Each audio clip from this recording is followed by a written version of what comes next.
আসসালামু আলাইকুম গাইস, আমি একটি নতুন ভিডিও নিয়ে আসলাম। ভিডিওটি দেখে যদি আপনাদের ভালো লাগে লাইক কমেন্ট শেয়ার করতে ভুলবেন না। আর সবাই আমার পাশে থাকবেন যাতে নতুন নতুন ভিডিও নিয়ে আপনাদের পাশে আসতে পারি। তো দেখা যাক কি হয়।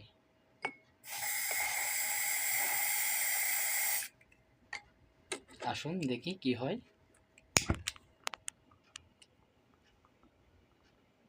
ওয়াও, লাল নীল রশ্মি আগুন, সুন্দর না ভিডিওটা?